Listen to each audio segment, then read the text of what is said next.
Rumah itu terasa dingin. Bukan karena pendingin ruangan yang menyala, melainkan karena ketiadaan kehangatan yang seharusnya mengisi setiap sudutnya. Bau masakan yang baru saja Mira siapkan, semangkuk gulai ayam kesukaan suaminya, tidak mampu menembus selimut es yang menyelimuti pernikahan mereka.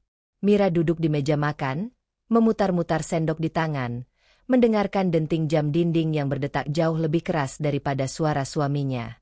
Pukul 7 malam, dan Raka belum juga pulang. Ini sudah menjadi kebiasaan. Dulu, Mira akan menelepon, bertanya khawatir, atau sekadar memastikan Raka baik-baik saja. Sekarang, ia hanya menunggu, dengan perasaan hampa yang terasa semakin tebal. Telepon genggamnya hanya ia biarkan tergeletak. Menghubungi Raka terasa seperti mengetuk pintu yang sudah ia tahu tidak akan pernah dibuka. 5 tahun usia pernikahan mereka, namun Mira merasa hanya 3 tahun yang benar-benar ia jalani sebagai seorang istri. 2 tahun terakhir adalah masa-masa penuh fata morgana. Mereka hidup di bawah atap yang sama, berbagi ranjang, namun hati mereka sudah lama berjarak ribuan kilometer. Pernikahan ini dimulai dengan janji yang manis, dengan bunga-bunga yang mekar di Taman Harapan. Mira begitu yakin bahwa cinta dan kesetiaan adalah pondasi dari segalanya. Raka adalah pria yang ia impikan, pekerja keras, humoris, dan pandai merangkai kata. Namun, belakangan Mira menyadari, Raka memang pandai merangkai kata, terutama kata-kata dusta. Pintu depan terbuka dengan suara berderit pelan. Raka masuk. Wajahnya lelah, tapi ada kilatan aneh di matanya, seperti rasa bersalah yang disamarkan oleh rasa kemenangan. Ia tidak menyapa, hanya melempar kunci mobil ke meja konsol. "Sudah makan?" tanya Mira, nadanya datar, tanpa emosi. Raka melirik sekilas gulai ayam di meja. "Sudah," jawabnya singkat. Ia langsung menuju kamar mandi, tanpa melihat ke arah Mira lagi. Jawaban itu menusuk. Raka tahu betapa Mira berusaha memasak hidangan kesukaannya malam ini. Ia tahu gulai ayam itu dibuat khusus, sebuah upaya terakhir Mira untuk menghadirkan sedikit percikan kehangatan. Tapi Raka sudah makan. Di mana? Dengan siapa? Pertanyaan-pertanyaan itu menggerogoti pikiran Mira, namun ia terlalu lelah untuk bertanya. Pernah ia bertanya, dan yang ia dapat hanya amarah dan tuduhan balik. "Kenapa kamu selalu curiga, Mir? Kamu pikir aku ini siapa? Aku sibuk bekerja untuk kita." "Sibuk bekerja sampai bau parfum perempuan lain menempel di bajumu, begitu?" Kenangan akan pertengkaran itu masih segar. Raka memang tidak pernah mengakui perselingkuhan itu secara gamblang. Ia lebih suka menggunakan kekerasan verbal, memutarbalikkan fakta, dan membuat Mira merasa dialah yang bersalah karena terlalu pencemburu. Malam itu, Mira memilih diam. Ia membereskan gulai ayam yang tak tersentuh itu ke dalam kulkas, dengan hati yang sedingin es. Setelah Raka keluar dari kamar mandi dan langsung merebahkan diri di ranjang, Mira menyusul, membawa bantalnya. Ia berbaring memunggunginya. Jarak antara punggung mereka adalah jarak paling jauh yang pernah ia rasakan dalam hidupnya. "Aku lelah," bisik Raka, tidak meminta simpati, hanya menyatakan fakta. "Aku juga," jawab Mira, sama pelannya. Keheningan kembali melanda. Raka sudah setengah terlelap ketika ponselnya berdering. Sebuah notifikasi pesan masuk. Biasanya, Raka tidak pernah meletakkan ponselnya jauh-jauh. Malam ini, entah kenapa, ponsel itu ia letakkan di nakas sisi Mira. Insting, atau mungkin luka yang sudah terlalu menganga, mendorong tangan Mira meraih ponsel itu. Ia tahu ini salah. Melanggar privasi adalah perbuatan tercela. Tapi ia sudah melewati batas itu sejak lama. Ia hanya ingin kepastian dari rasa sakit yang selama ini ia tanggung. Ia perlu tahu kebenaran, seburuk apapun itu. Layar ponsel menyala. Sebuah pesan dari nama kontak yang tidak asing. "Sari, mantan." Jantung Mira berdebar tak karuan. Sari, mantan kekasih Raka saat kuliah. Cinta pertama Raka yang kandas karena alasan sepele. Mira ingat, Raka pernah bercerita tentang Sari dengan nada yang penuh penyesalan. Isi pesan itu pendek, namun mampu meruntuhkan seluruh dunia Mira. Sari, mantan, thanks for tonight. She do never know. Until tomorrow. Sayang. Kepala Mira terasa berdenyut. Tangan yang menggenggam ponsel itu gemetar hebat. Ia tidak perlu membaca lebih jauh. Kata-kata itu, she do never know, dan sayang, sudah cukup untuk menjadi vonis mati bagi pernikahan mereka. Rasa sakit itu bukan lagi sekadar luka, melainkan seperti hantaman palu godam ke ulu hatinya. Ia kembali meletakkan ponsel itu di nakas. Raka masih tidur pulas. Napasnya teratur. Mira bangkit dari ranjang, berjalan ke ruang tengah. Ia tidak menangis. Air matanya terasa sudah kering. Yang ada hanya rasa dingin yang merayap dari ujung kaki hingga kepala, membuatnya mati rasa. Ia mengingat kembali semua perlakuan Raka. Kata-kata kasar, penolakan sentuhan, bahkan cara Raka berbicara pada putra semata wayang mereka, Adam, yang baru berusia 4 tahun. Adam adalah anak yang ceria. Tapi akhir-akhir ini, Adam sering menangis saat Raka ada di rumah. Adam, jangan berisik. Ayah sedang pusing. Dasar cengeng. Kenapa nangis terus? Memalukan. Mira selalu membela Adam, dan hal itu hanya menambah daftar pertengkaran dengan Raka. Dulu, Mira mengira Raka lelah karena pekerjaan. Kini ia tahu, Raka lelah karena harus berpura-pura menjadi suami dan ayah yang baik. Pikiran Mira berputar, menghubungkan semua benang merah yang selama ini ia abaikan. Kenapa Raka begitu membenci kebahagiaan rumah tangga mereka? Kenapa ia selalu berusaha merusak suasana hati Mira? Tiba-tiba, Mira teringat sebuah percakapan lama, yang saat itu ia anggap hanya kelakar, atau mungkin pengakuan pahit di masa lalu. Raka saat itu sedang mabuk ringan, setelah pesta ulang tahun teman kantor. Kamu tahu, Mir? Dulu aku benci melihat Sari bahagia. Aku benci melihat dia bisa move on sementara aku masih terpuruk. Aku ingin dia menyesal telah meninggalkanku. Mira saat itu hanya tertawa, memeluk Raka, dan mengatakan, "Sudahlah, yang penting sekarang kamu sama aku." Namun, malam ini, setelah melihat nama Sari, mantan, dan pesan perselingkuhan itu, kata-kata Raka saat mabuk itu berubah menjadi sebuah teka-teki yang baru terpecahkan. Raka tidak hanya berselingkuh. Ia menikahi Mira sebagai bentuk pelampiasan, panggung balas dendam, atau bahkan hanya untuk membuat mantannya, Sari, cemburu. Jika Raka benar-benar ingin membalas dendam pada Sari, mengapa ia menikahi Mira? Mira adalah wanita baik-baik, mencintai Raka dengan tulus. Apa hubungannya Mira dengan dendam Raka terhadap Sari? Lalu sebuah kesadaran pahit menghantamnya.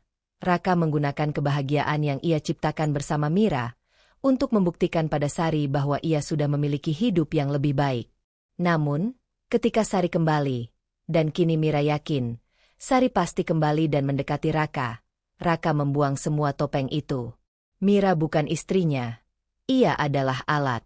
Kesadaran itu jauh lebih menyakitkan daripada pengkhianatan fisik itu sendiri. Raka telah merampas 5 tahun hidupnya, menghancurkan kepercayaan pada cinta, dan membuat Mira merasa menjadi orang asing di rumahnya sendiri. Ia tidak hanya dikhianati, ia dipermainkan. Ia adalah korban dari dendam masa lalu Raka yang tidak ada kaitannya dengan dirinya. Mira berdiri di depan jendela, memandang keluar. Malam di Jakarta terasa sunyi, tapi di dalam dirinya, badai baru saja dimulai. Ia tidak menangis, ia tidak berteriak. Ia hanya merasa ada sesuatu di dalam dirinya yang putus, yang hancur berkeping-keping, dan tidak akan pernah bisa direkatkan lagi. Luka itu bukan hanya luka perselingkuhan. Ini adalah luka yang tertinggal. Luka karena menyadari bahwa seluruh fondasi rumah tangganya dibangun di atas kebohongan, dan bahwa dirinya, Mira, tidak pernah benar-benar dicintai. Ia hanyalah sebuah pemeran pengganti, yang kini perannya telah usai. Rasa sakit itu perlahan berubah menjadi amarah dingin. Amarah yang tidak meluap, melainkan mengkristal di dalam hati, menjadi tekad. Aku tidak akan kembali padamu, Raka. Aku tidak akan membiarkan hidupku hancur karena dendammu. Keputusan itu muncul tiba-tiba. Mira tidak akan bertahan, tidak akan memohon, apalagi memaafkan. Ia harus pergi. Bukan karena Raka tidak mencintainya, tapi karena Mira harus belajar mencintai dirinya sendiri lagi. Ia harus menyelamatkan Adam dari lingkungan beracun ini. Pagi menjelang. Mira masih di ruang tengah. Ia melihat Adam keluar dari kamar, mengucek matanya. Adam tersenyum tulus, senyuman yang menjadi satu-satunya alasan Mira untuk tetap bernapas. "Mama," sapa Adam riang. Mira memeluk anaknya erat-erat. Ia mencium kepala Adam, menghirup aroma rambut putranya. "Mama janji, sayang. Mama akan buat kita bahagia. Jauh dari semua yang menyakitkan ini," bisik Mira di telinga Adam, sebuah janji yang hanya didengar oleh mereka berdua. Saat Raka bangun dan keluar dari kamar, ia menemukan Mira sedang mengemasi koper. Bukan koper pakaian, melainkan koper dokumen, akta nikah, akta kelahiran Adam, ijazah, dan semua surat berharga. Raka terkejut.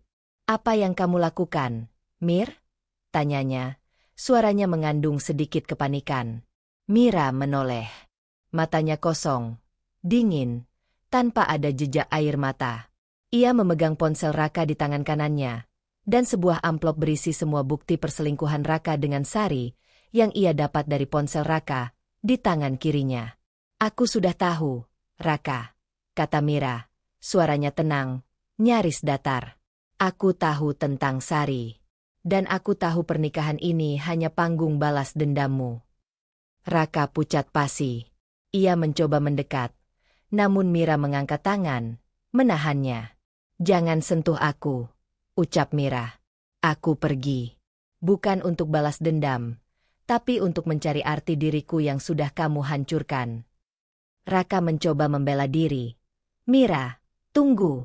Aku minta maaf. Itu hanya kesalahan." "Kesalahan," ulang Mira. Ia tersenyum getir. "Kesalahan adalah melupakan gula dalam kopi, bukan menghancurkan hidup seseorang karena dendammu sendiri." Mira lalu menunjuk koper dokumennya. "Aku akan ajukan gugatan. Dan aku akan mencari nafkah untuk anakku. Aku tidak butuh apa-apa darimu. Ambil Sari. Ambil dendammu. Ambil semua yang kamu mau. Tapi Adam, dia bersamaku." Mira keluar dari rumah itu, membawa koper, memeluk Adam. Ia tidak menoleh ke belakang, meninggalkan Raka yang berdiri mematung di ambang pintu, dikepung oleh rasa bersalah yang terlambat dan keheningan yang baru saja ia ciptakan. Luka itu tertinggal, tetapi Mira membawa serta tekad baru. Ia harus pergi ke tempat yang jauh, di mana kehidupannya bisa dimulai dari nol, tanpa bayang-bayang masa lalu. Kapal pesiar internasional. Tempat yang akan membawanya menjauh, melarikan diri dari luka yang sudah terlalu dalam. Meski ia belum tahu, pelarian itu hanya akan membawanya ke luka yang baru. Dunia Mira kini terbagi menjadi dua, masa lalu yang dingin dan masa depan yang penuh ketidakpastian. Setelah meninggalkan rumah, Mira dan Adam sementara tinggal di rumah ibunya. Kehadiran Adam adalah satu-satunya pelipur lara, namun pandangan mata ibunya yang syarat kekhawatiran dan rasa kasihan membuatnya sesak. Mira tahu, ia harus segera pergi, bukan hanya untuk menjauh dari Raka, tetapi juga untuk membuktikan pada dirinya sendiri dan pada ibunya, bahwa ia bisa berdiri tegak tanpa laki-laki. Mira adalah lulusan perhotelan dengan kemampuan komunikasi multibahasa yang baik. Dalam situasi normal, mencari pekerjaan di darat bukanlah hal sulit. Namun, yang ia butuhkan bukan sekadar pekerjaan. Ia butuh jarak, gaji besar untuk masa depan Adam, dan lingkungan yang benar-benar baru, yang akan memaksanya melupakan semua kenangan pahit.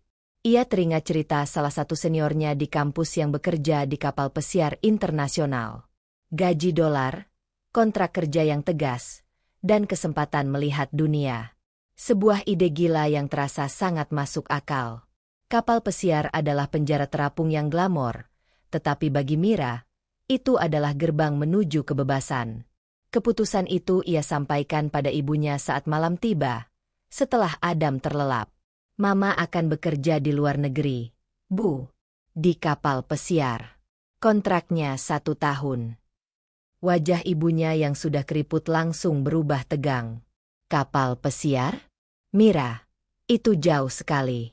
Lalu Adam bagaimana?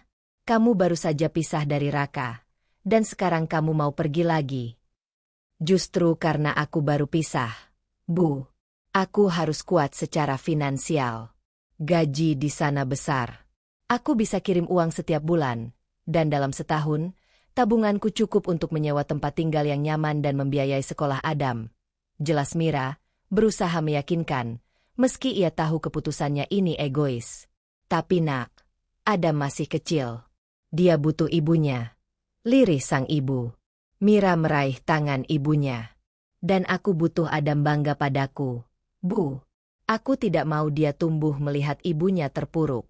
Di sini, setiap sudut kota mengingatkanku pada Raka.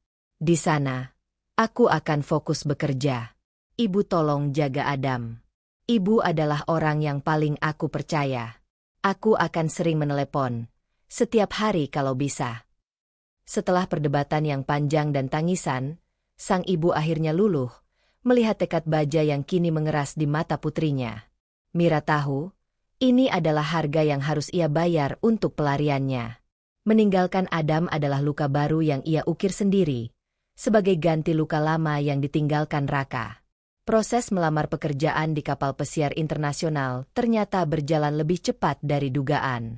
Pengalaman kerjanya yang bagus, bahasa Inggris dan Spanyolnya yang fasih, membuatnya diterima sebagai guest relation officer.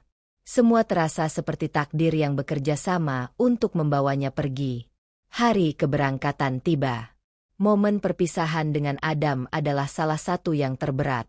Adam yang polos menangis kencang, memeluk kaki Mira. Mama jangan pergi. Adam mau sama Mama. Mira berlutut, menahan air mata yang mendesak keluar. Ia memeluk Adam sekuat tenaga. Mama harus bekerja. Sayang. Adam harus jadi anak pintar.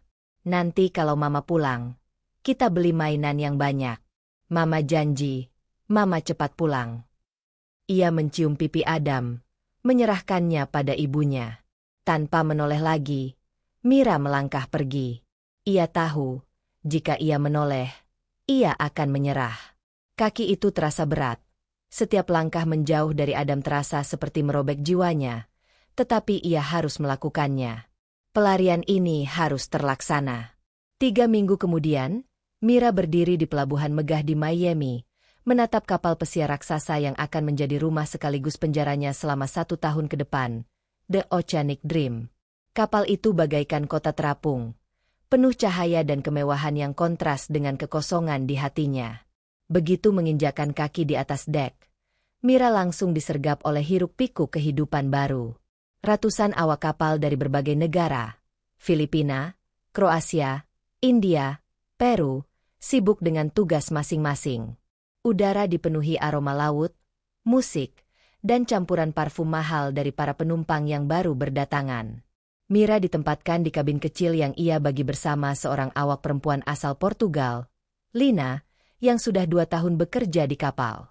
Lina, seorang wanita ceria dengan tawa lepas, segera memberi Mira panduan hidup di atas kapal.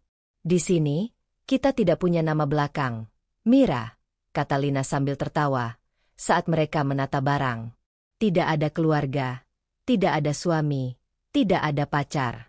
Kita hanya Mira dan Lina. Aturan utama di kapal ini, apa yang terjadi di laut, tetap di laut. Kata-kata Lina bergaung di telinga Mira.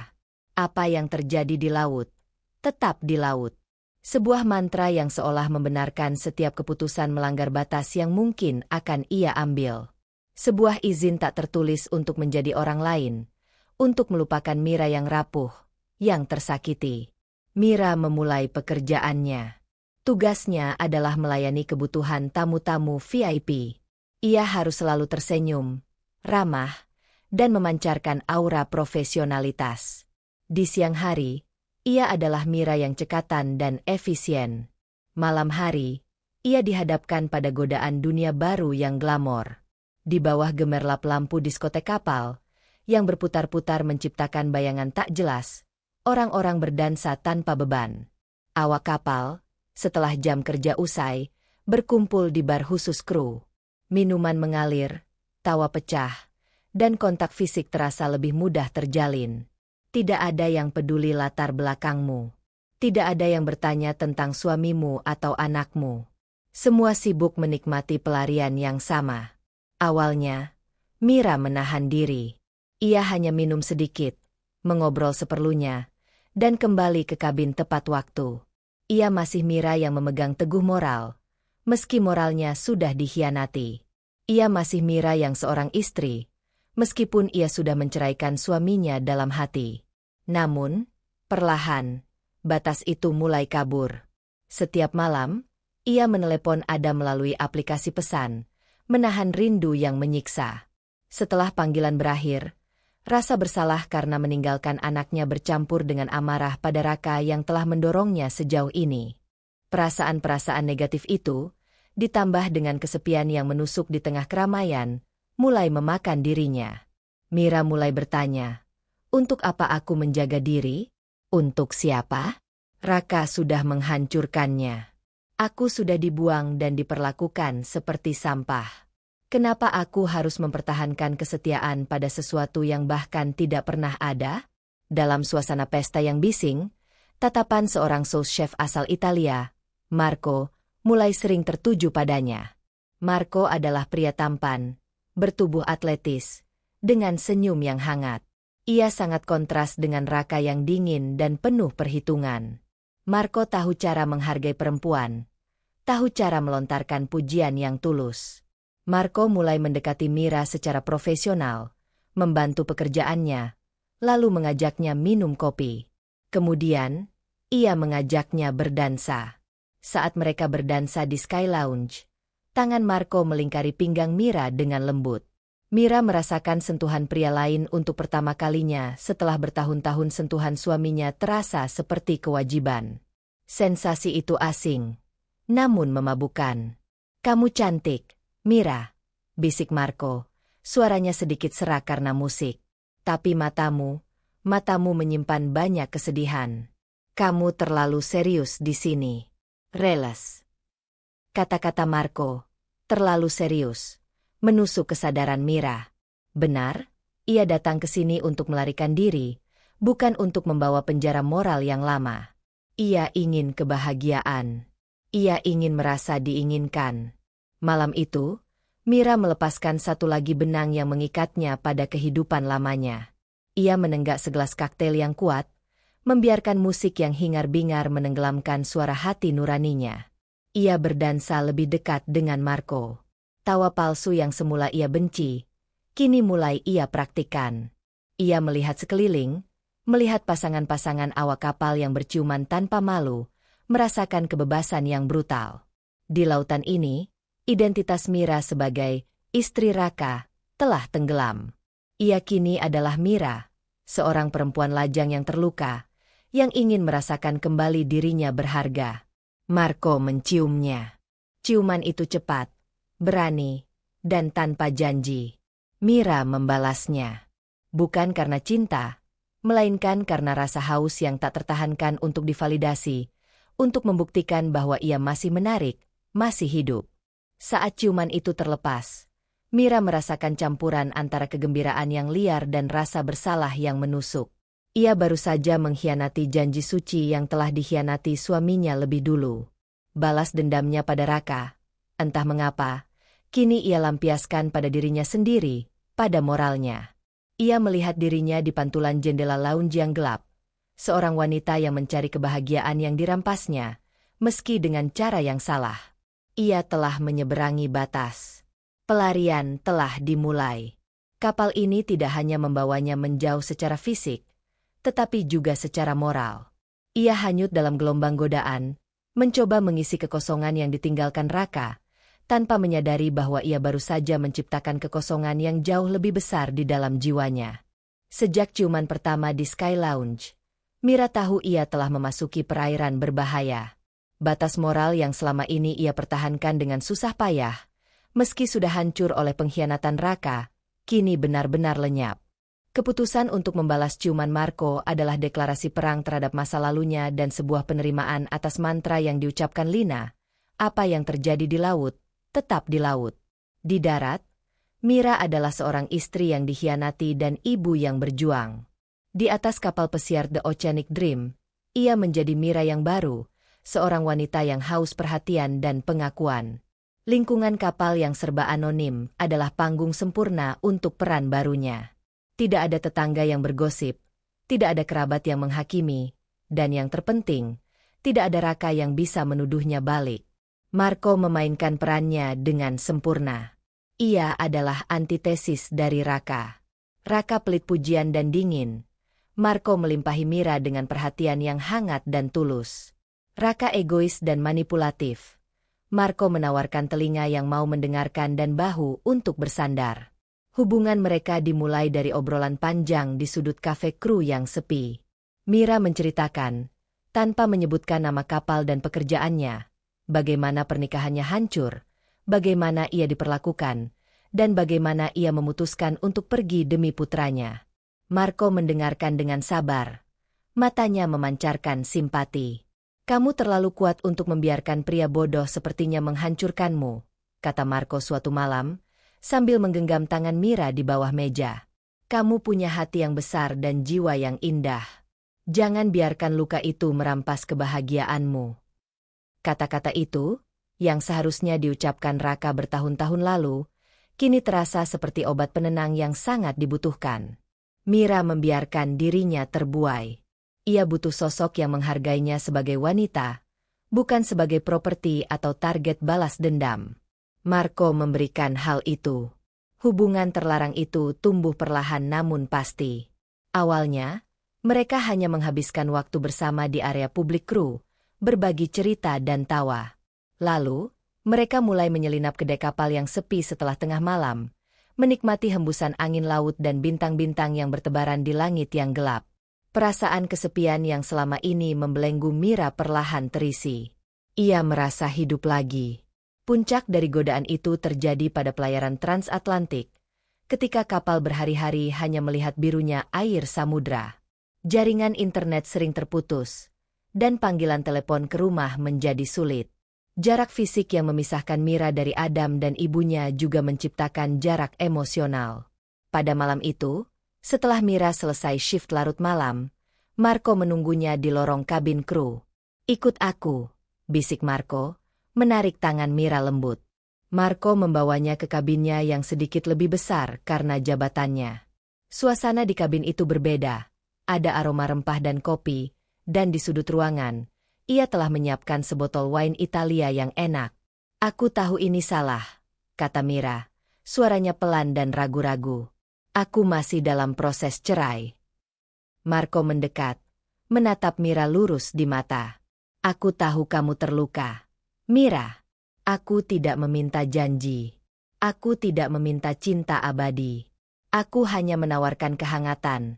Untuk malam ini, kamu pantas bahagia. Kamu pantas merasa diinginkan tanpa syarat." Dia tidak berbohong. Di atas kapal, tidak ada yang meminta janji.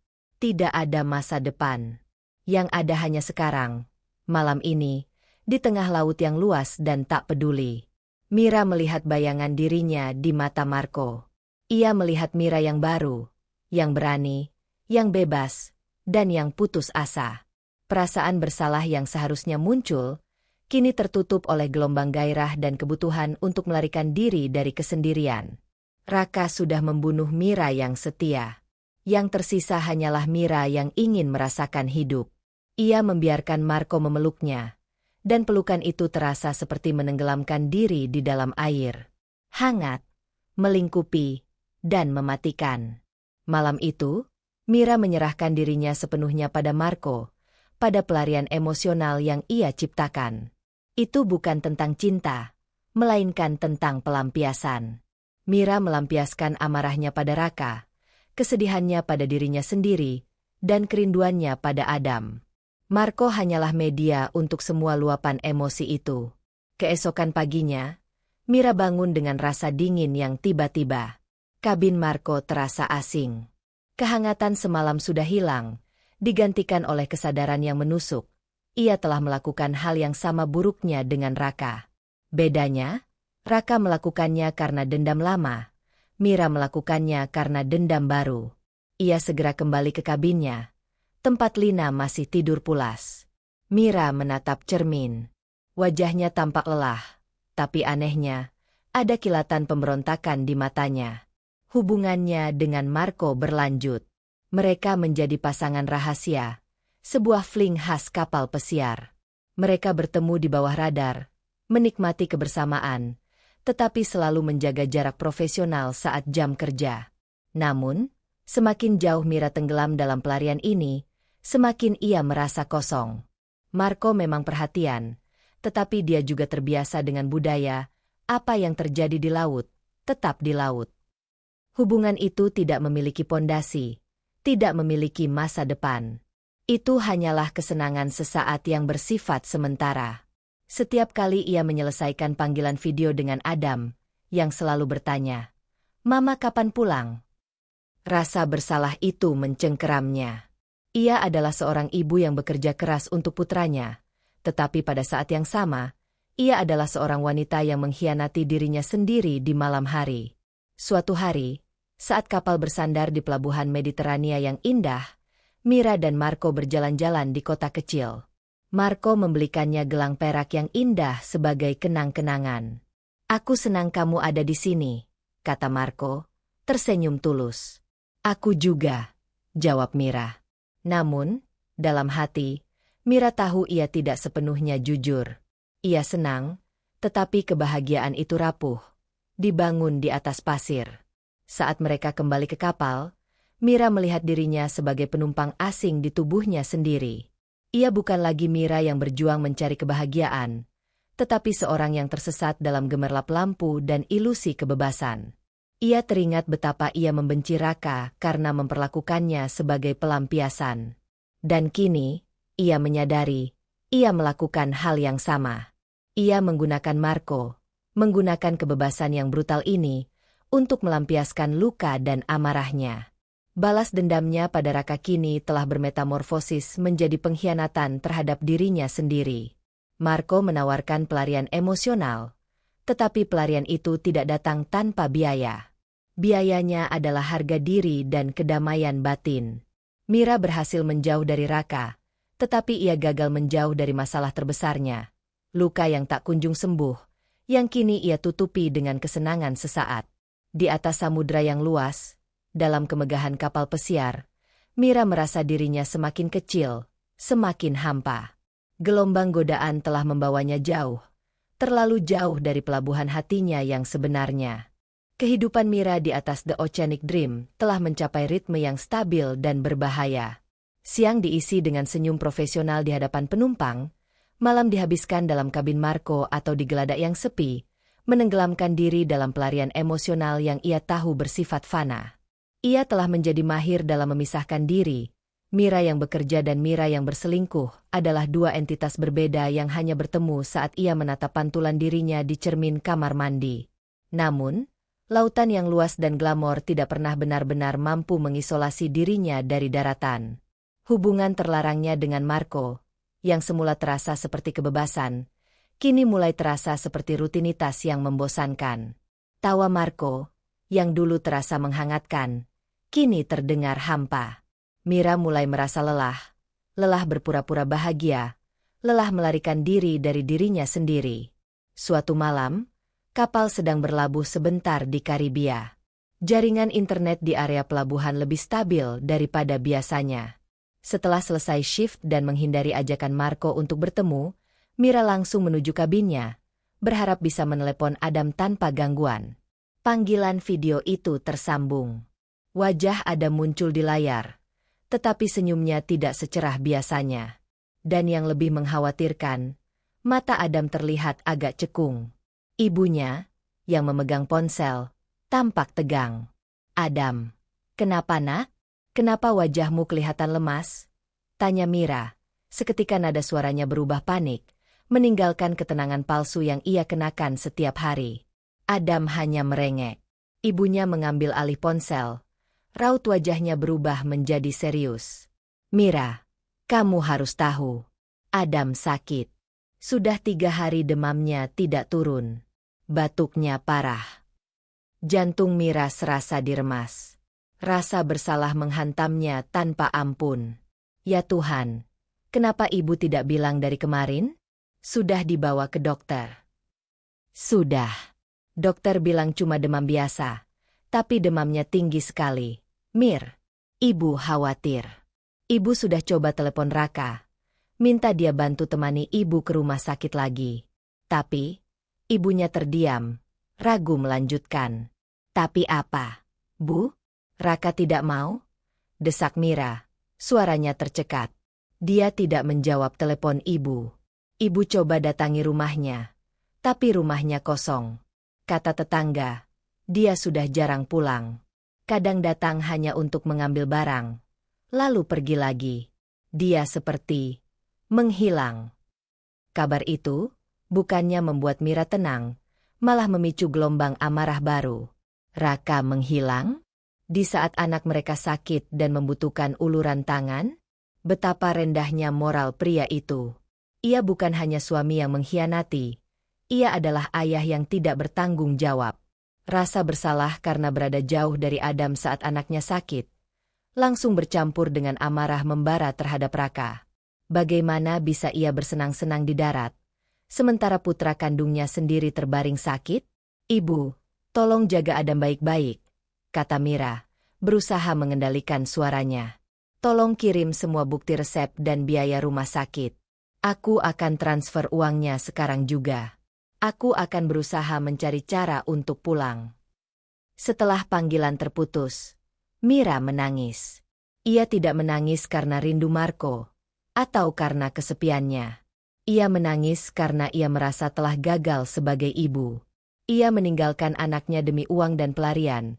Dan sekarang, saat anaknya paling membutuhkan, ia hanya bisa melihat dari layar ponsel yang terpisah ribuan kilometer oleh samudra. Rasa bersalah itu begitu besar, sehingga ia mencoba menenggelamkannya dengan amarah. Ini semua salah Raka. Kalau saja dia tidak mengkhianati, kalau saja dia bertanggung jawab, aku tidak akan terpaksa bekerja sejauh ini. Keputusan untuk mencari pelarian dengan Marco pun terasa sangat tolol saat ini. Ia mempertaruhkan moralnya, membahayakan kontrak kerjanya, hanya untuk membalas dendam pada Raka, yang ternyata bahkan tidak peduli. Raka sudah lama melupakannya, dan mungkin juga melupakan Adam. Keesokan harinya, Mira mencoba menghubungi kantor pusat perusahaan kapal. Ia meminta cuti mendadak, mengajukan alasan darurat keluarga. Namun, ia terbentur tembok.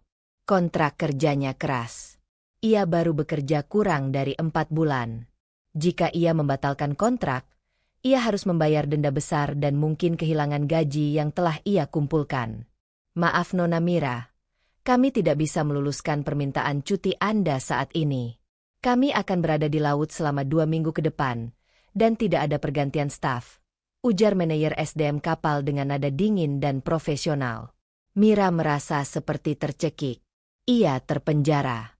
Terpenjara oleh kontrak kerja yang ia tanda tangani demi masa depan Adam, tetapi kini justru memisahkannya dari Adam di saat kritis. Ia semakin terperangkap dalam pilihan sulitnya. Dalam keputusasaan, Mira mencari Marco. Ia bercerita tentang Adam. Ia berharap Marco, dengan kehangatan dan rasa simpatinya, bisa memberinya penghiburan. Marco mendengarkan dengan serius, tetapi jawabannya tidak sehangat yang Mira harapkan. "Aku minta maaf mendengarnya, Mira.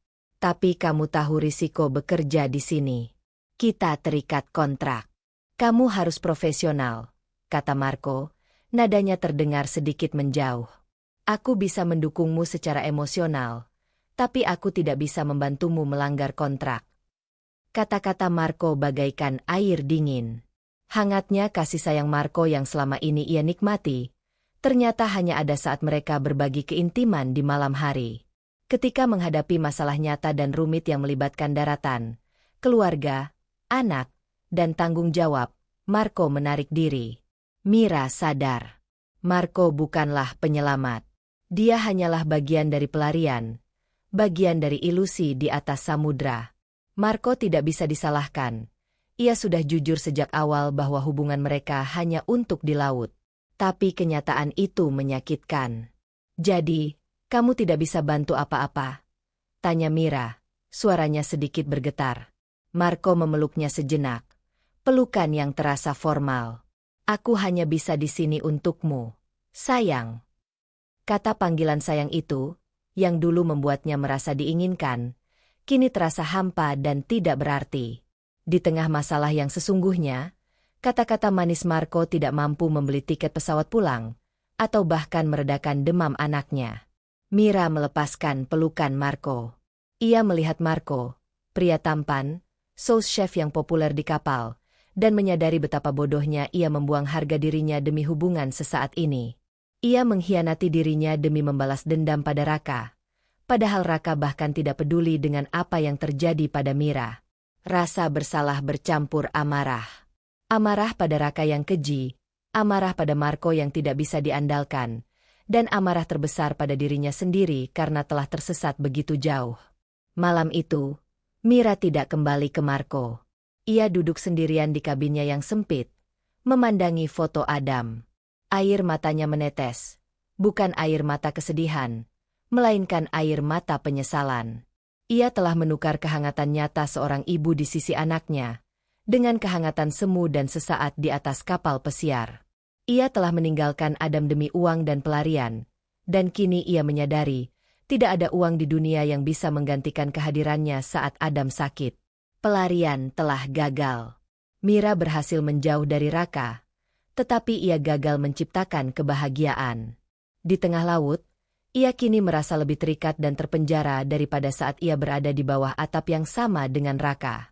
Ia hanya bisa berdoa dan berharap Adam segera sembuh.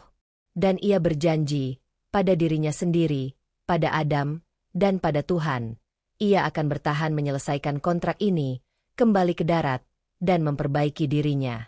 Pelarian emosionalnya harus berakhir. Mulai saat ini, ia harus kembali fokus pada tujuan awalnya, Adam, dan masa depan mereka yang mandiri. Setelah insiden telepon dari darat, badai emosi melanda batin Mira. Namun, anehnya, di sekitar kapal justru terjadi perubahan yang kontras. Setelah melewati perairan Karibia yang berombak, The Oceanic Dream memasuki jalur pelayaran yang panjang di lautan Atlantik yang tenang. Lautan terlihat seperti cermin raksasa, memantulkan langit biru tanpa celah. Keheningan yang tidak biasa itu seolah memaksa Mira untuk menghadapi pantulan dirinya sendiri. Hubungan dengan Marco berakhir tanpa kata. Mira menjaga jarak, menolak ajakannya, dan bekerja dengan fokus yang dingin. Marco, yang sudah terbiasa dengan budaya fling di kapal, tidak memaksa. Ia menghilang ke dapur dan melanjutkan hidupnya, membuktikan bahwa keberadaannya dalam hidup Mira memang hanya sesaat, layaknya riak ombak. Kehilangan Marco, yang seharusnya menambah rasa kesepian, justru membawa ketenangan yang menakutkan. Tanpa gangguan dari gairah sesaat, Mira kini benar-benar sendirian. Dan di dalam kesendirian itu, suara hati nuraninya, yang selama ini ia coba bungkam dengan musik keras dan ciuman terlarang, mulai berbisik. Mira menghabiskan waktu luangnya di dek paling atas, jauh dari keramaian penumpang dan kru. Ia menatap hamparan laut yang tak berujung. Luasnya samudra mengingatkannya pada kekosongan yang ia ciptakan sendiri. Aku adalah seorang ibu yang jauh dari anak. Kalimat itu adalah cambuk. Setiap hari, ia menelepon ibunya, memastikan Adam baik-baik saja. Demam Adam perlahan turun, tetapi suara lemah putranya yang bertanya, "Mama benar-benar tidak bisa pulang sekarang," selalu menghancurkan hatinya. Mira selalu memandang Raka sebagai monster, sebagai sumber dari semua kehancuran. Memang Raka adalah pengkhianat, seorang suami yang kejam. Tetapi, di tengah laut yang tenang ini, Mira mulai melihat bayangan Raka yang ia benci, muncul di dalam dirinya sendiri. Bukankah aku juga seorang istri yang mengkhianati? Mira menutup mata, mencoba menolak kenyataan pahit itu. Ia mencoba membenarkan tindakannya. Aku berhak. Raka yang memulai. Aku hanya mencari kebahagiaan yang dia rampas. Namun, kebenaran itu menusuk. Pengkhianatan tidak pernah bisa dibenarkan oleh pengkhianatan lain. Luka Raka telah mendorongnya pada rasa sakit yang sama, dan ironisnya, ia memilih cara yang sama buruknya untuk mengatasinya. Mira telah menjadi cerminan dari apa yang ia benci. Ia menggunakan Marco sebagai pelampiasan, sama seperti Raka menggunakan dirinya sebagai pelampasan dendam. Kesadaran itu begitu menyakitkan, lebih pedih daripada saat ia menemukan pesan Sari di ponsel Raka. Karena kali ini, yang bersalah bukanlah Raka, melainkan dirinya sendiri. Di cermin kabinnya yang kecil, Mira melihat dirinya. Kulitnya kecoklatan karena sering berjemur. Ia terlihat lebih muda, lebih riang, dan lebih bebas dari Mira yang dulu. Tapi matanya menyimpan kesedihan dan kehampaan yang dalam. Ia telah menukar integritasnya dengan kesenangan sesaat. Pelarian bebas tak pernah benar-benar memberi kebebasan. Ia teringat sebuah kutipan yang pernah dibacanya. Dulu ia mengabaikannya. Sekarang, ia merasakannya. Ia bebas dari Raka, tetapi ia terpenjara oleh kontrak, oleh lautan yang memisahkannya dari Adam, dan yang paling parah, ia terpenjara oleh rasa bersalahnya sendiri. Mira mulai menghindari keramaian. Pesta-pesta kru yang dulu ia ikuti kini terasa menjijikan.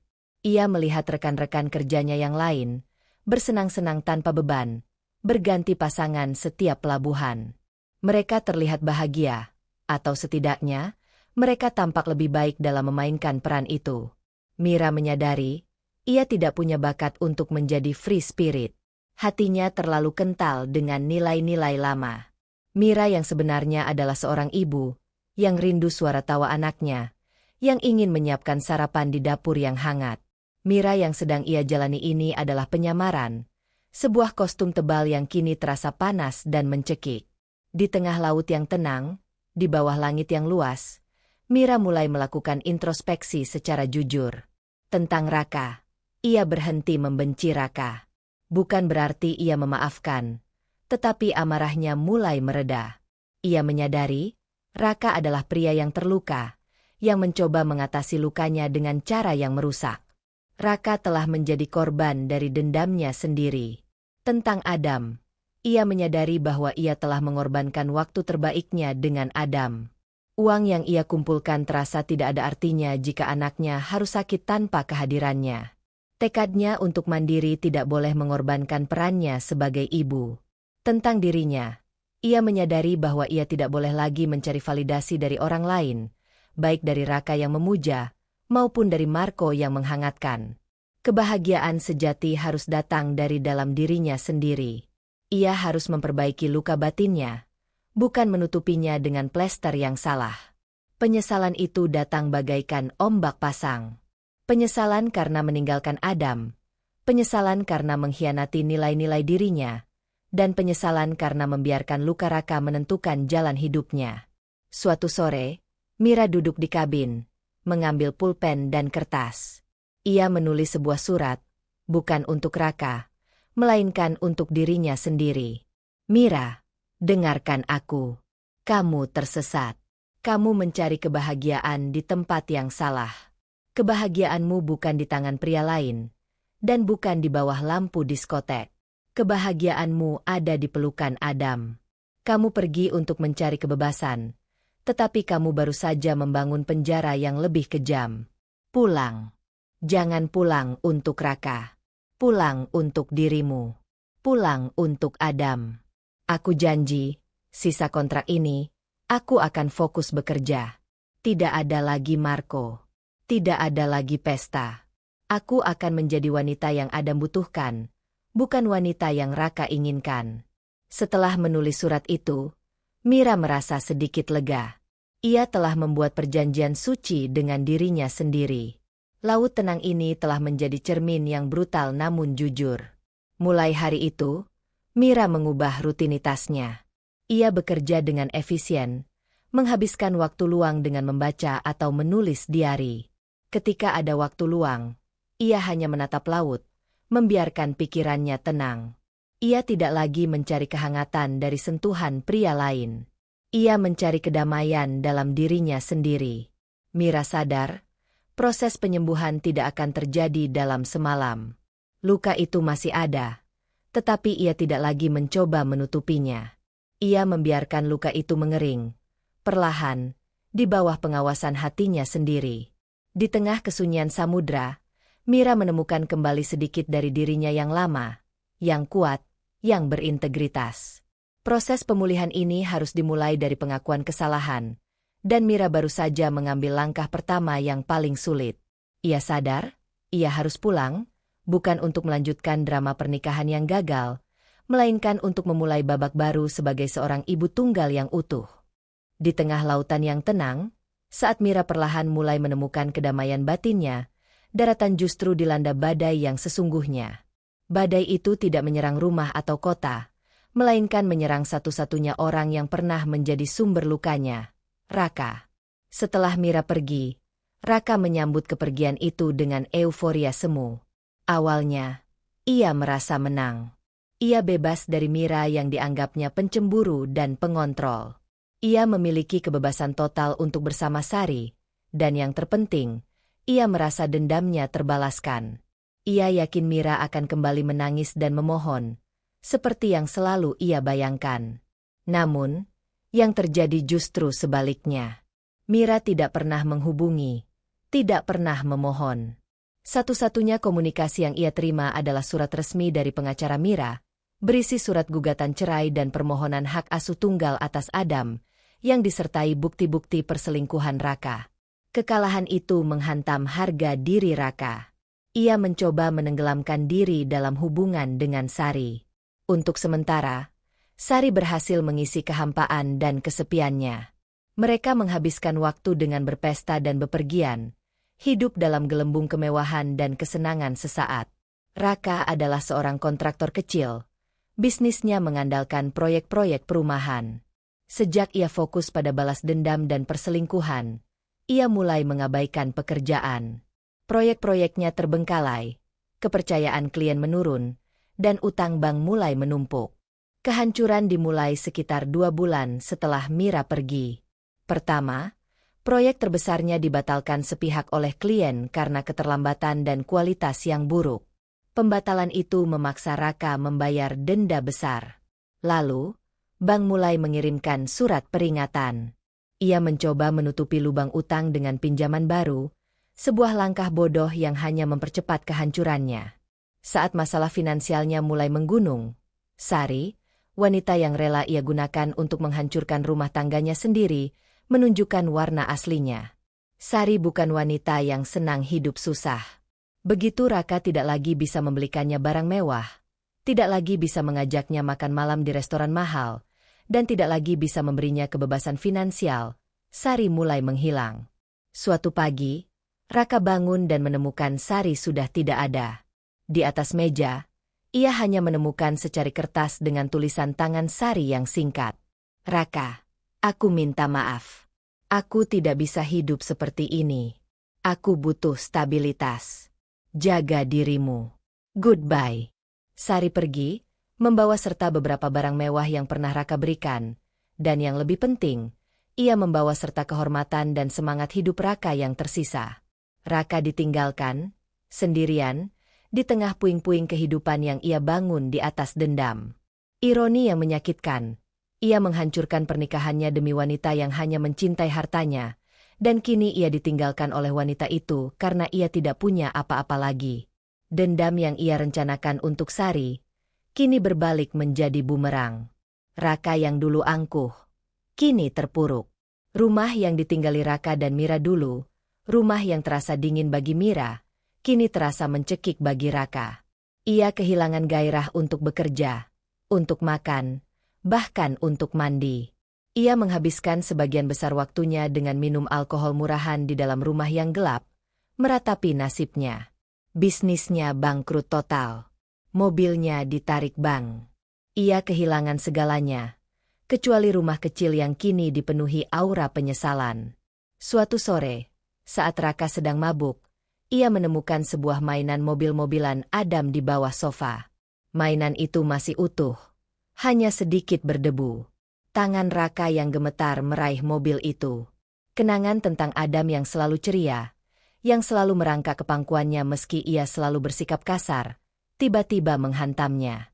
Ia ingat, dulu, ia selalu membentak Adam. Ia memperlakukan putranya dengan dingin, bahkan kasar, hanya karena Adam adalah anak dari wanita yang ia nikahi karena dendam. Dasar cengeng. Pergi, jangan ganggu ayah. Kata-kata itu kembali menghantuinya. Raka menangis. Bukan tangisan kemarahan atau frustrasi, melainkan tangisan penyesalan yang tulus. Ia tidak menyesal karena kehilangan harta. Ia menyesal karena kehilangan keluarganya. Ia menyesal karena telah menjadi ayah dan suami yang keji. Ia menelepon Ibu Mira, berkali-kali, hanya untuk mendengar suara Adam, atau sekadar memohon maaf. Namun, teleponnya diblokir. Tidak ada lagi yang mau mendengarnya. Raka benar-benar sendirian. Penyesalan itu datang saat tak ada lagi yang bisa ia genggam. Mantan kekasihnya sudah pergi. Istrinya sedang mengajukan cerai dari seberang samudra. Anaknya, yang ia perlakukan dengan buruk, kini berada di pelukan neneknya, jauh dari dirinya. Dia adalah seorang pria yang, dalam upaya untuk membalaskan dendamnya pada masa lalu, telah menghancurkan masa depannya sendiri. Pada titik terendahnya, Raka mencoba menelepon teman-teman kerjanya, tetapi tidak ada yang mau membantunya. Reputasinya sudah hancur, baik secara profesional maupun personal. Ia menjadi pria kesepian, yang hanya memiliki botol minuman dan bayang-bayang masa lalunya sebagai teman. Di tengah kehancurannya, Raka mulai memikirkan Mira. Ia membayangkan Mira sedang bekerja keras di kapal pesiar, jauh dari Adam, hanya demi memastikan Adam hidup nyaman. Ia membayangkan betapa Mira pasti menderita saat ia bersenang-senang dengan Sari. Saat Mira berada di kapal, menjalani pelarian yang ia pikir adalah kebebasan, Raka justru berada di darat, terpenjara oleh penyesalan yang mencekik. Raka yang dulu penuh percaya diri, kini duduk meringkuk di sudut ruangan, hanya mengenakan kaos lusuh, dengan janggut acak-acakan. Ia telah kehilangan segalanya. Pekerjaan, uang, istri, bahkan harga diri. Malam itu, Raka bangkit. Ia melihat cermin di kamar mandi yang kotor. Wajahnya yang dulu gagah kini terlihat layu dan tua. Untuk pertama kalinya dalam waktu lama, ia mencuci wajahnya. Bukan untuk mencari solusi, melainkan untuk menghadapi kenyataan. Ia tidak punya apa-apa lagi. Tetapi setidaknya, ia menyadari kesalahannya.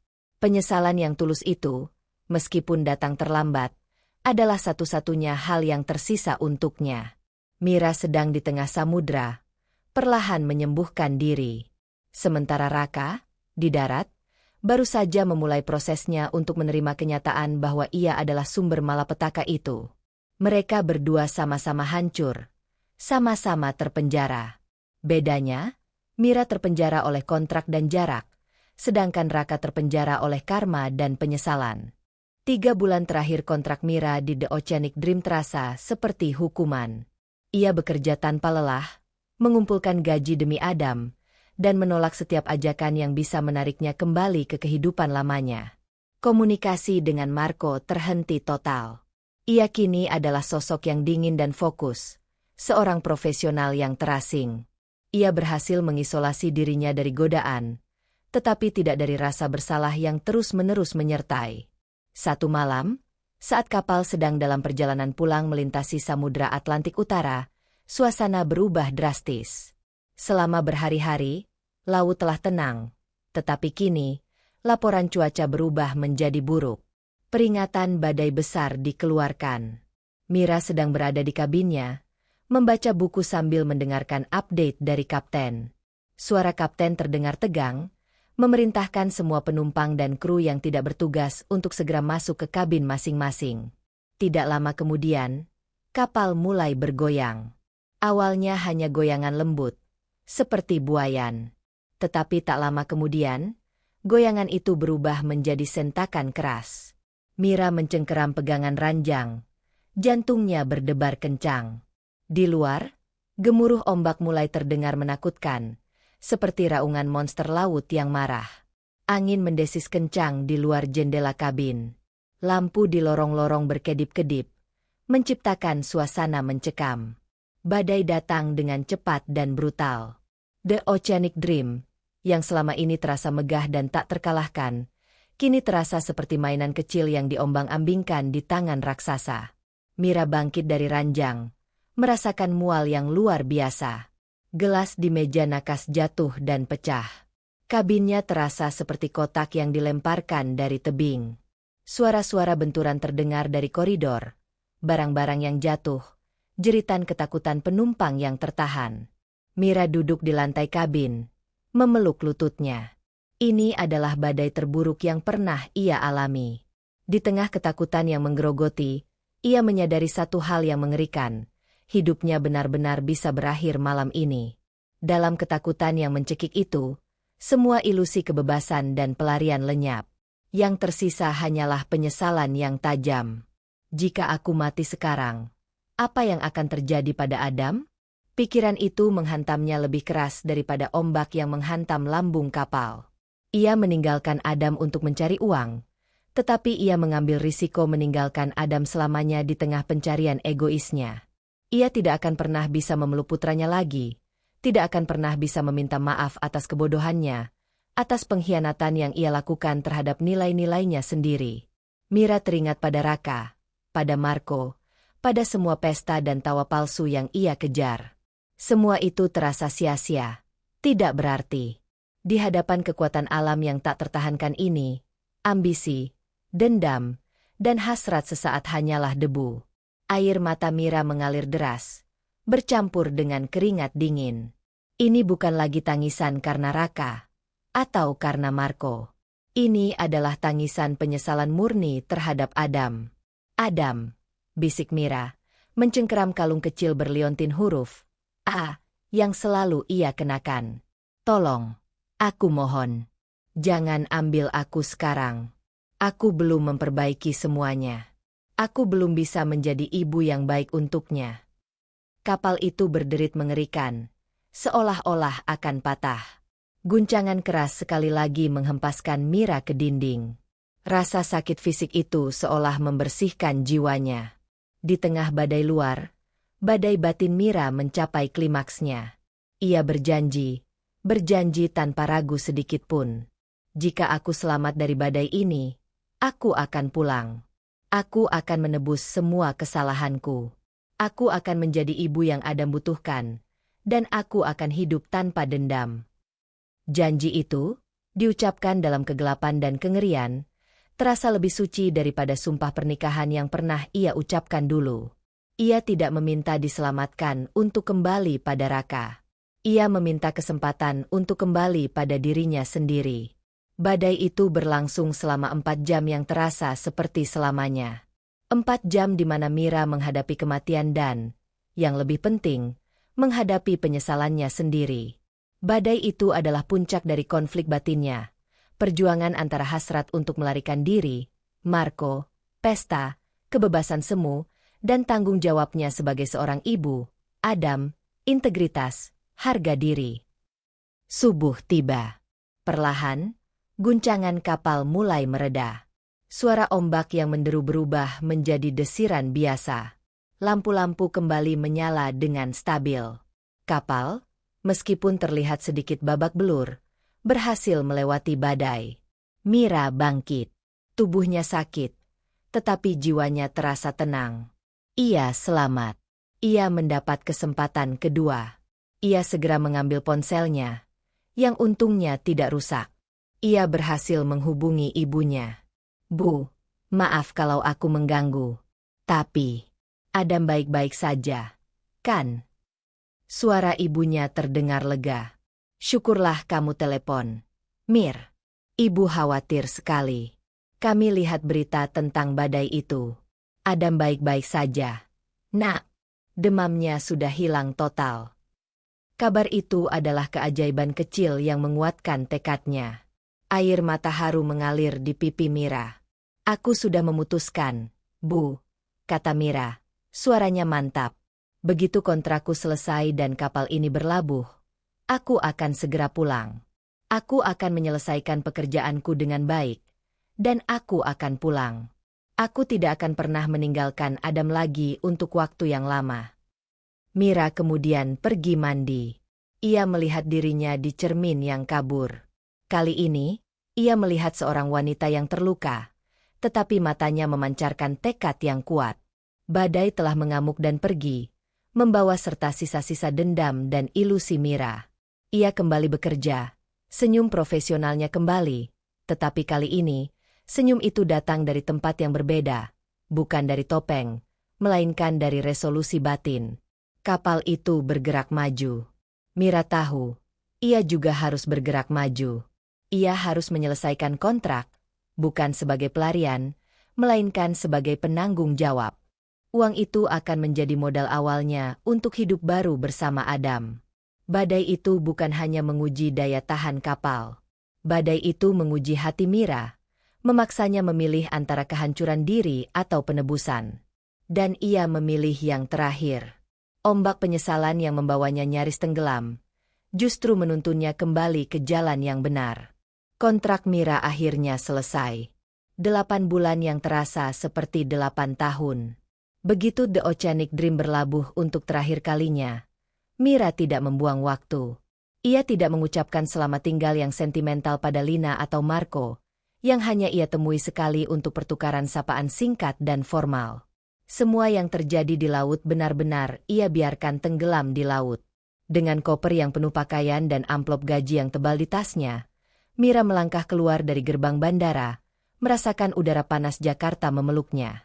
Udara ini terasa lebih nyata dan jujur dibandingkan udara sejuk beraroma parfum di dalam kapal. Tujuan pertamanya adalah rumah ibunya. Saat pintu terbuka, Adam berdiri di sana. Anak itu sudah sedikit lebih tinggi. Wajahnya kini terlihat sehat dan ceria. Selama 8 bulan, mereka hanya berkomunikasi melalui layar. Tetapi kini, Mira melihatnya dalam 3 dimensi, wujud nyata dari alasan ia bertahan. Mama. Adam berlari.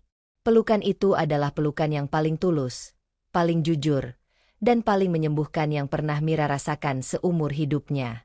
Adam memeluknya erat, menenggelamkan wajahnya di dada Mira. Mira berlutut, memeluk putranya sampai tulang-tulangnya terasa sakit karena saking eratnya. Air mata yang selama ini ia tahan sejak badai di laut, akhirnya tumpah. Bukan air mata kesedihan, melainkan air mata kelegaan dan penebusan.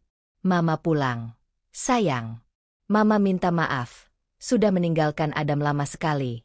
Bisik Mira, mencium rambut Adam berkali-kali. Adam tidak apa-apa.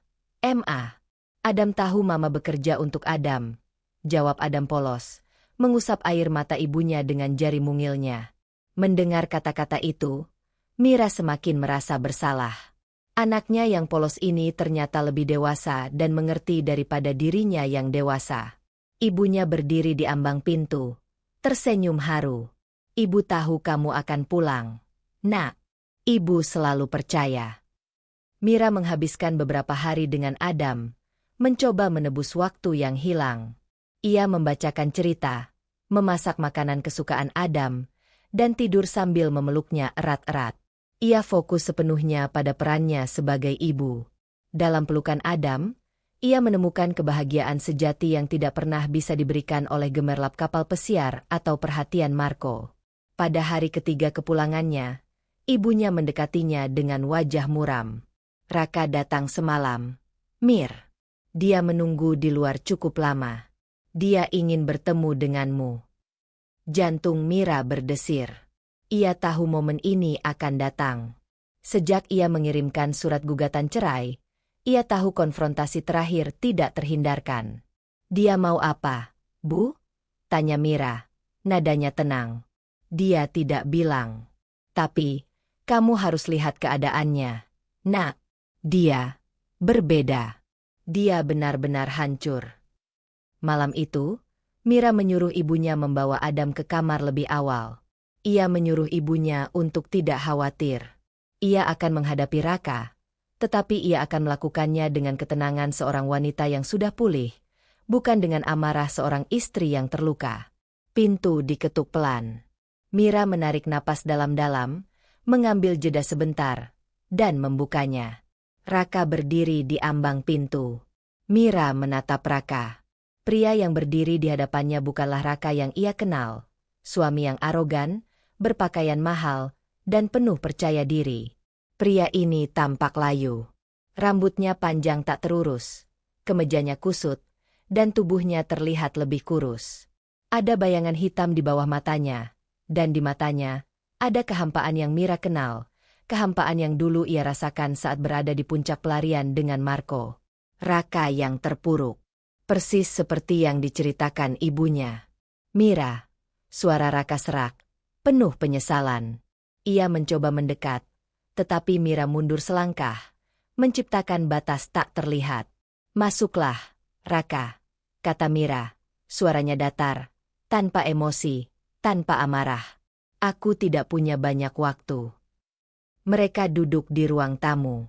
Mira duduk tegak, Raka duduk meringkuk, menatap lantai. Aku datang untuk meminta maaf.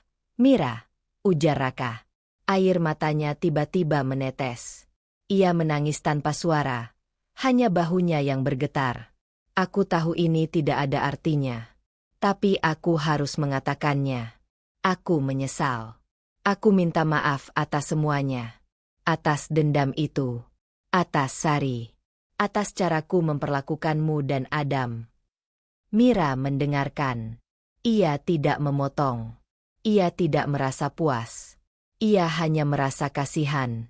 Bisnisku hancur. Sari pergi. Aku kehilangan segalanya. Mira, kehilanganmu, kehilangan Adam, itu adalah hukuman terberat bagiku. Raka mendongak. Matanya memohon. Tolong, beri aku kesempatan. Aku akan berubah. Aku akan mengurus semuanya. Demi Adam. Mira akhirnya berbicara. Nadanya lembut, tetapi setiap kata terasa seperti palu yang menghantam kenyataan. Aku sudah mendengarmu, Raka. Dan aku berterima kasih kamu akhirnya menyadari kesalahanmu. Tapi, penyesalanmu datang terlalu terlambat untuk kita. Mira menatap tangannya. Dulu, aku meninggalkanmu dengan amarah dan dendam. Aku pergi ke kapal pesiar untuk mencari pelarian, untuk membalas dendam dengan cara yang salah. Aku hampir menghancurkan diriku sendiri di sana. Raka, aku hampir menjadi cerminanmu. Raka terkejut mendengar pengakuan Mira yang jujur. Tapi di tengah badai, aku sadar. Dendam tidak akan menyembuhkan luka. Balas dendam hanya membuat luka makin dalam. Lanjut Mira. Aku pulang bukan untuk kembali padamu. Aku pulang untuk Adam. Dan untuk diriku sendiri. Aku sudah memaafkanmu. Raka. Bukan demi dirimu, tapi demi kedamaian hatiku. Tapi, Mira, aku tidak bisa kembali pada seseorang yang melihatku sebagai alat balas dendam. Raka, fondasi pernikahan kita sudah busuk sejak awal. Dan aku tidak akan pernah lagi mempertaruhkan diriku, apalagi Adam, di atas fondasi yang rapuh itu. Raka menangis terisak. Aku mengerti. Aku pantas menerima ini. Mira mengeluarkan sebuah amplop tebal dari tasnya. Ini adalah salinan persetujuan perceraian. Aku tidak menuntut hartamu. Raka, ambil rumah itu. Aku hanya minta hak asuh penuh atas Adam. Dan aku minta, kamu bertanggung jawab untuk sesekali melihat Adam. Menjadi ayahnya, tanpa harus menjadi suamiku. Raka menerima amplop itu, tangannya gemetar. Aku akan bertanggung jawab. Aku akan menjadi ayah yang lebih baik. Aku janji. Aku harap begitu, kata Mira. Aku akan mencari kontrakan kecil, dan aku akan bekerja di darat. Aku sudah punya modal. Kami akan baik-baik saja. Mira bangkit. Raka juga bangkit. Berdiri kaku. Jaga dirimu. Raka, selesaikan masalahmu. Sembuhkan dirimu. Bukan untukku, Tapi untuk dirimu sendiri, ucap Mira. Mereka berdiri berhadapan, dua orang yang sama-sama terluka, namun kini berada di dua jalan yang berbeda. Mira telah menemukan kebebasan dalam pengampunan diri, sementara Raka baru saja memulai perjalanannya menuju penyesalan. Mereka berpisah tanpa pelukan, tanpa janji, dan tanpa sentuhan. Hanya keheningan yang tersisa. Mira melihat Raka berjalan gontai keluar, membawa serta kehancurannya. Mira tahu, babak ini telah berakhir. Ia telah kembali ke darat, tetapi ia tidak membawa sisa-sisa dendam dari laut. Ia membawa tekad baru, yang berpondasi pada cinta Adam dan kesadaran diri. Kehidupan baru Mira dimulai di sebuah kontrakan kecil yang hangat, jauh dari rumah mewah dan dingin yang pernah ia tempati bersama Raka. Uang hasil jerih payahnya di kapal pesiar menjadi modal awal. Ia menyewa rumah dengan 2 kamar tidur, 1 untuknya, dan 1 kamar yang ia sulap menjadi kerajaan kecil bagi Adam. Mira berhenti mencari pekerjaan di industri perhotelan yang glamor. Ia memilih bekerja sebagai manajer administrasi di sebuah yayasan sosial yang bergerak di bidang pendidikan anak-anak kurang mampu. Gajinya tidak sebesar gaji dolarnya di kapal, tetapi jam kerjanya stabil, pekerjaannya bermakna, dan yang terpenting, ia bisa pulang tepat waktu untuk memeluk Adam. Mira kini hidup dengan jujur, baik terhadap lingkungan maupun terhadap dirinya sendiri.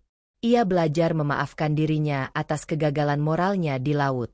Ia menerima bahwa ia tersesat karena luka, tetapi ia memilih untuk tidak lagi mendefinisikan dirinya berdasarkan kesalahan itu. Ia adalah seorang ibu yang berjuang, seorang wanita yang bangkit. Pagi di rumah kontrakan mereka selalu dipenuhi tawa Adam. Mira menyiapkan bekal, mengantar Adam ke sekolah, dan menikmati setiap detail kecil dalam kehidupan yang sederhana ini. Kedamaian batin yang ia cari di lautan luas, ternyata ia temukan di rumahnya yang kecil. Proses perceraian mereka berjalan cepat dan tanpa drama. Raka tidak menentang. Ia menandatangani semua dokumen. Keputusan Mira untuk tidak menuntut harta Raka, kecuali hak asuh Adam, membuat proses itu bersih dan tanpa dendam. Hubungan dengan Raka. Raka menepati janjinya. Ia memang tidak lagi menjadi suami, tetapi ia perlahan mulai menjadi ayah. Setelah kehancuran bisnisnya, Raka bekerja keras membersihkan puing-puing hidupnya. Ia menjual aset-asetnya yang tersisa untuk melunasi utang dan mulai mengambil pekerjaan kasar di bidang konstruksi. Ia hidup sederhana, jauh dari kemewahan masa lalunya. Raka yang dulu arogan, kini menjadi pria yang rendah hati dan penuh penyesalan. Ia rutin mengunjungi Adam, setiap akhir pekan, di bawah pengawasan Mira dan ibunya. Awalnya, pertemuan itu canggung. Raka tampak gugup dan takut. Namun, Adam, dengan kepolosan anak-anak, dengan cepat memaafkan dan menerima kehadiran ayahnya. Mira mengamati interaksi mereka dari jauh. Ia melihat Raka yang kini berlutut untuk berbicara sejajar dengan Adam. Ia melihat Raka yang kini tertawa tulus saat Adam bercanda. Ia melihat seorang ayah yang menyesal dan berusaha memperbaiki kesalahannya. Suatu sore, Raka menunggu Mira di teras setelah mengantar Adam. Ia tampak ragu-ragu. "Mira, terima kasih," ujar Raka. "Terima kasih karena kamu mengizinkanku bertemu dengannya. Aku tidak pantas mendapat kesempatan ini." "Kamu adalah ayahnya, Raka." "Adam butuh ayahnya," jawab Mira, matanya menatap lurus. "Aku tidak membiarkanmu bertemu Adam karena kamu memohon. Aku melakukannya karena itu benar untuk Adam. Aku tidak akan pernah membiarkan dendamku merampas hak Adam atas ayahnya." Raka mengangguk. Air matanya berkaca-kaca. "Aku melihatmu, Mira. Aku melihat kamu kembali menjadi Mira yang dulu, yang kuat, yang berhati besar. Kamu meninggalkanku, tapi kamu berhasil menyelamatkan dirimu."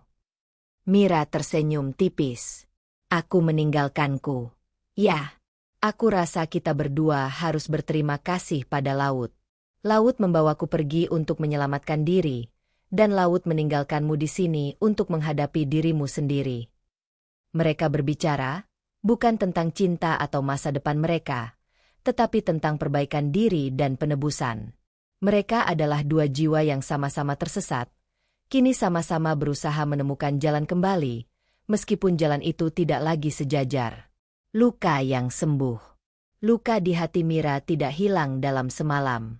Luka itu seperti bekas jahitan yang akan selalu ada, mengingatkannya pada pengkhianatan Raka dan kesalahan yang ia lakukan di kapal. Tetapi seiring berjalannya waktu, jahitan itu mulai pudar, tidak lagi terasa sakit, hanya menjadi pengingat yang berharga. Mira belajar bahwa memaafkan Raka adalah langkah penting, tetapi memaafkan dirinya sendiri jauh lebih krusial. Ia memaafkan Mira yang rapuh, yang mencari pelarian di pelukan Marco. Ia memaafkan Mira yang meninggalkan Adam demi janji uang. Dengan memaafkan diri, ia akhirnya bisa benar-benar bebas. Di waktu luangnya, Mira mulai menulis. Bukan tentang kisah perselingkuhan, melainkan tentang perjalanannya menemukan diri.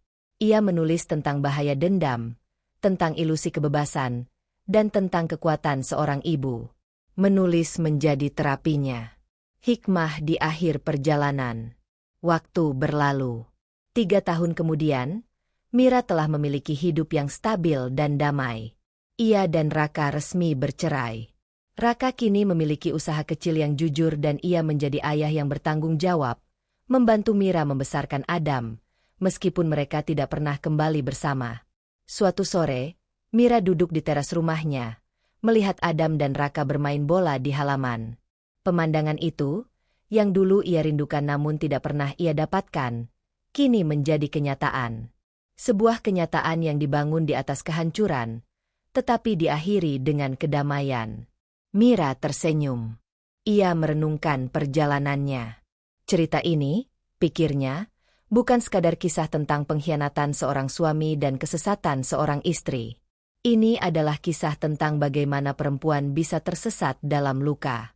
Luka pengkhianatan Raka telah membuatnya kehilangan arah, menjerumuskannya ke dalam kehidupan yang ia benci, hanya demi membalas rasa sakit.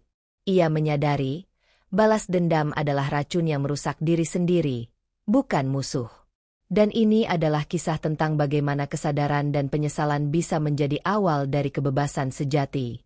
Mira menemukan bahwa kebebasan bukanlah tentang tidak memiliki ikatan, seperti di kapal pesiar, melainkan tentang tidak memiliki belenggu di dalam hati. Ia bebas dari dendam Raka, bebas dari rasa bersalahnya sendiri, dan bebas dari kebutuhan untuk divalidasi oleh orang lain. Raka, di sisi lain, menemukan bahwa kehilangan segalanya adalah satu-satunya cara baginya untuk menemukan moral dan kemanusiaan yang ia abaikan. Kehancurannya adalah penebusannya. Luka itu memang tertinggal, tetapi luka yang sembuh dengan baik akan menjadi kekuatan, bukan kelemahan. Mira telah memilih untuk mengubah lukanya menjadi hikmah. Ia memejamkan mata, merasakan angin sepal-sepal Jakarta. Ia tidak lagi mendengar gemuruh badai atau bisikan godaan. Ia hanya mendengar tawa putranya. Akhirnya, di daratan yang dulu ingin ia tinggalkan, dan dalam kesederhanaan hidup yang dulu ia anggap remeh, Mira menemukan harta yang paling berharga, kedamaian yang lahir dari penerimaan dan keikhlasan. Kesalahan tidak bisa dihapus, tetapi bisa ditebus. Dan penebusan yang sesungguhnya bukanlah membalas dendam, melainkan menemukan jalan pulang ke diri sendiri.